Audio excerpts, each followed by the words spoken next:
मेरी इजहारुल हक साहिब से पहली मुलाकात 1994 में हुई। ये मिलिट्री अकाउंट्स में आला पोजीशन पर तैनात थे और मैं दिल्ली पाकिस्तान में मैगजीन एडिटर था। मैंने उस ज़माने में मुख्तलिफ अदीबों और शायरों के बारे में लिखना शुरू किया था।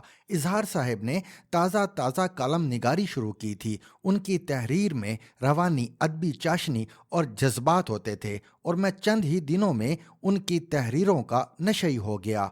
उनसे राब्ता हुआ तो पता चला ये शायरी, तहरीर और अफसरी तीनों से कई गुना बड़े इंसान हैं। इंतहाई आजिज, इंतहाई सादा, इंतहाई ईमानदार और इंतहाई मेहरबान। चुनाचे मैं उनका अकीदतमंद होता चला गया। वक्त गुजरता रहा और इस दौरान हमारी औकात भी बदलती रही। ये 22वें ग्रेड में पहुंचे और रिटायर हो गए, लेकिन उनकी कालम निगारी का सिलसिला चलता रहा। मैं भी जिंदगी में धक्के खाता हुआ कभी इधर और कभी उधर लुढ़कता रहा और इस लुढ़कन में मेरा हाथ किसी वक्त उनके हाथ से निकल गया। हमारे दरमियान फासला आ गया। ये उस दौरान ऑस्ट्रेलिया भी चले गए, मगर इस दूरी के बावजूद मैं उनकी तहरीरें मुसलसल पढ़ता रहा और हर बार वाह वाह करने पर मजबूर भी हो जाता था। मुझे 2 माह कबल अचानक इजहार साहिब याद आए। मैंने उनका नंबर तलाश किया और फिर बड़ी देर तक उनके साथ बातचीत होती रही। गुफ्तगू का महवर मेरा कन्फ्यूजन था। मैं जिंदगी के तीसरे फेज में दाखिल हो गया हूँ।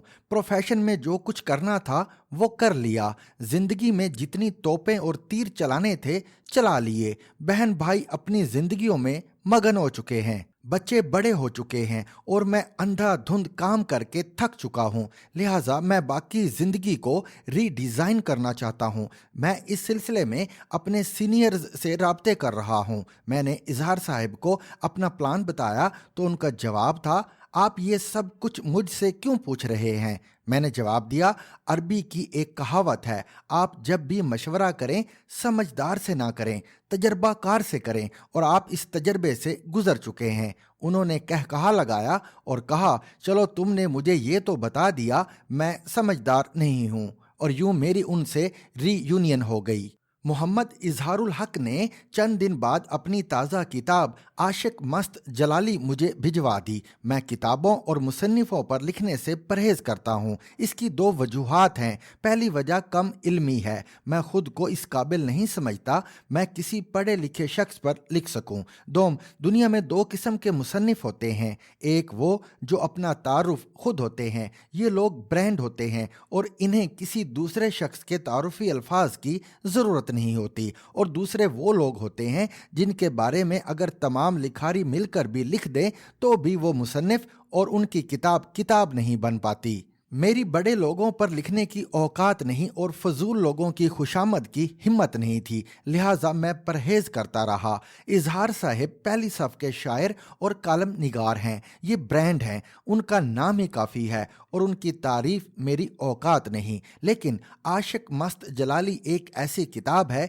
जिसका जिक्र ना करके मैं प्यासों के साथ ज्यादती करूँगा। लिहाजा मैं इस किताब के तज़किरे पर मजबूर हो गया हूँ। ये किताब इजहार साहिब की गैर सियासी तहरीरों का तीसरा मजमुआ है। पहला मजमुआ मेरी वफ़ात के उन्वान से शाया हुआ था। मेरी वफ़ात एक ऐसा कालम था जो अगर कहा जाए पूरी दुनिया में वायरल हुआ तो मुबालगा ना होगा। आपने अगर अब तक उनका ये कॉलम नहीं पढ़ा तो फिर आपने अपने साथ बहुत बड़ा जुल्म किया। मेरी दरख्वास्त है आप फौरी तौर पर ये कॉलम पढ़ें।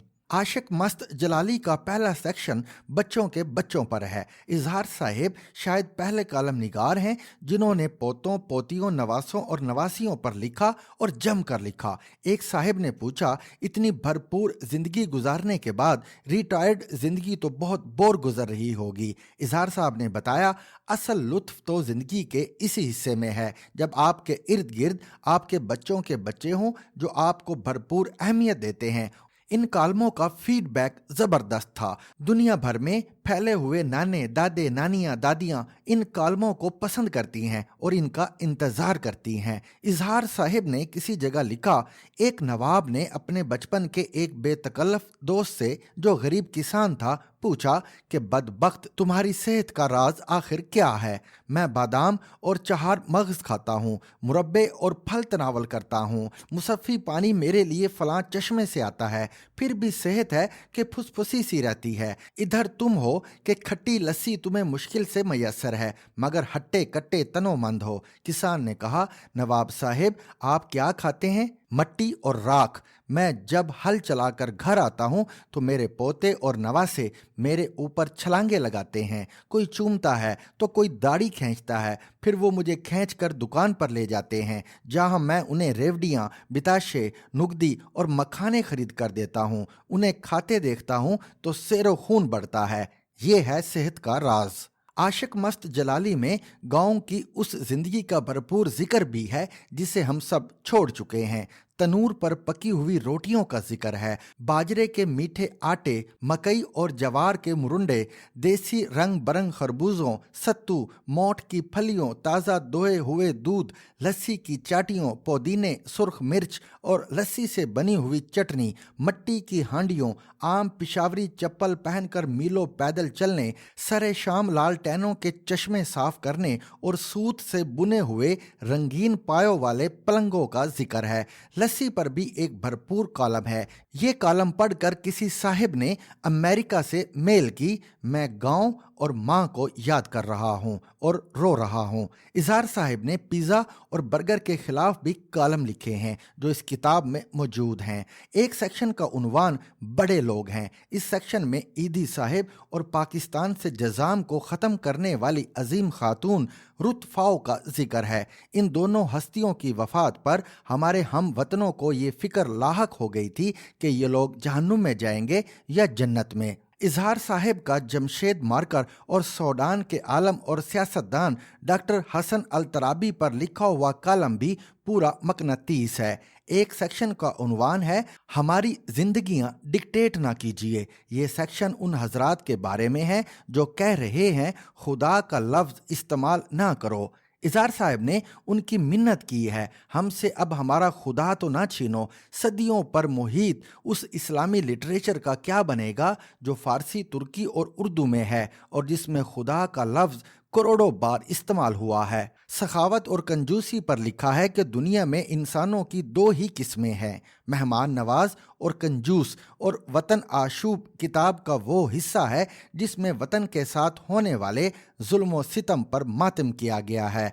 टोबा टेक सिंह के मोहम्मद इकबाल का जिक्र है जो नायब कासिद था। रिटायर होते वक्त उसने अपने अफसरों से कहा उसके बेटे को मुलाजमत दी जाए ताकि क्वार्टर बेटे के नाम हो जाए और वो दर बदर होने से बच जाए। उसे रूल पोजीशन बताई गई। बेटे को मुलाजमत उस सूरत में मिलती है जब बाप ड्यूटी के दौरान मर जाए। इस पर मोहम्मद इकबाल दफ्तर की छत पर गया और नीचे कूदकर खुदकुशी कर ली। यूं सरकार की शर्त पूरी हो गई। सिंगापुर की खातून अव्वल का जिक्र है जो अमेरिका के दौरे पर गई तो हाथ में $11 का बैग था जो सिंगापुर के एक स्कूल में जेर तालीम खसूसी बच्चों के हाथ का बुना हुआ था। एक गैर मुल्की का जिक्र है जो पाकिस्तान में घूम फिर कर किसी से पूछे बगैर खुद इस नतीजे पर पहुंचा कि एक, हुक्मरान करप्ट हैं, 2, अफरादी कुव्वत की तरक्की पर तवज्जो सिफर है, और 3, अवाम सिविक सेंस से आरी हैं। कैसे, इसकी तफसील भी बताई गई है।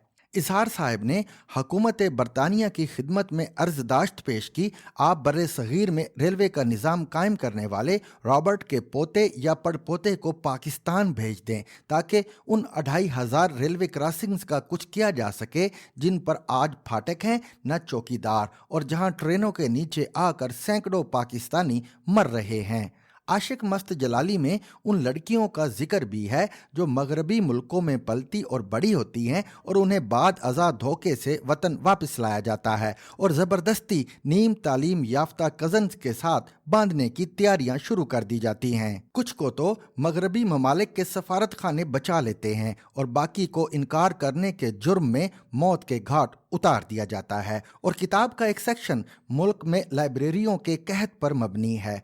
मुल्क में बुक शॉप्स की तादाद दिन ब दिन क्यों घट रही है और किताबें खरीदने और पढ़ने का कल्चर क्यों नहीं है? इस हिस्से में क़ारीन के मुताले के लिए कुछ किताबें भी तजवीज़ की गई हैं। आशिक मस्त जलाली बुक कॉर्नर जेहलुम ने बहुत एहतमाम से शाया की है और इसे पढ़ने के बाद मुंह से सिर्फ एक ही फिक्रा निकलता है। वेल डन इजहार Sahib. To watch and listen to more informative videos and Urdu, English columns, subscribe to our YouTube channel. Zigzag News explores literature.